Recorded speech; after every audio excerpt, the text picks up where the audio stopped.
Turkey sees itself as a bridge between Europe and Asia. Here at the straits of the Bosporus, people move easily from one continent to the other. Political transitions are often not so smooth.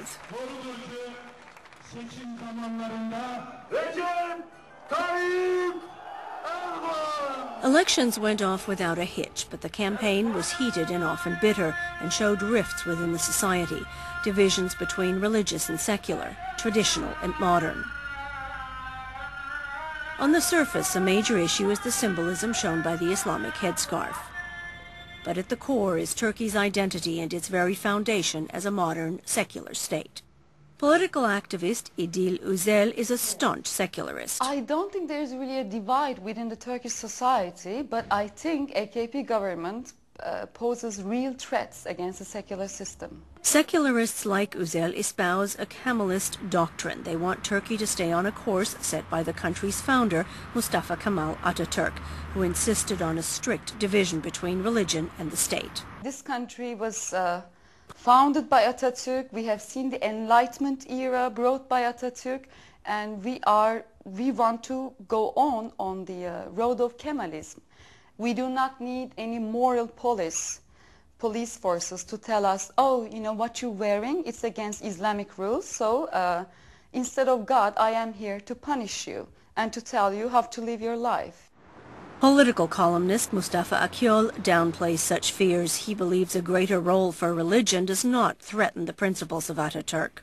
Atatürk was a great leader who did many good reforms, but now we are living in a different time, a time in which individual freedom, pluralism, and democracy has become the real values, global values of the world. And I think we have to adapt to those values.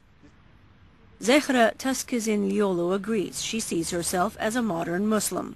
Actually, I always follow what Atatürk says, because Atatürk says women have to finish a university. I finished 2 universities. And how can some people say Zehra doesn't follow his way? Atatürk remains a revered figure. No one speaks out against him publicly. With the election results, voters showed little fear that the AKP would impose the religious beliefs of its leaders. Instead, voters chose the AKP's promise of economic stability, more foreign investment, and continued talks with the European Union. Despite assurances by the AKP's leaders that they have no intention to turn Turkey into an Islamic state, deep political differences remain and could resurface in the coming weeks.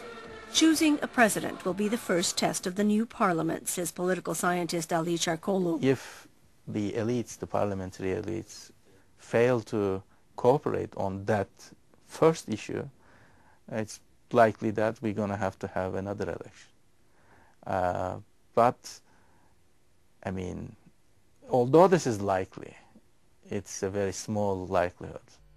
It's doubtful any of the parties want to go through another election and risk alienating those voters looking for stability.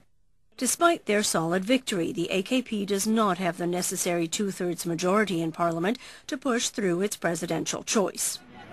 And so it will have to cooperate and compromise. That seems to be just what Turkish voters wanted.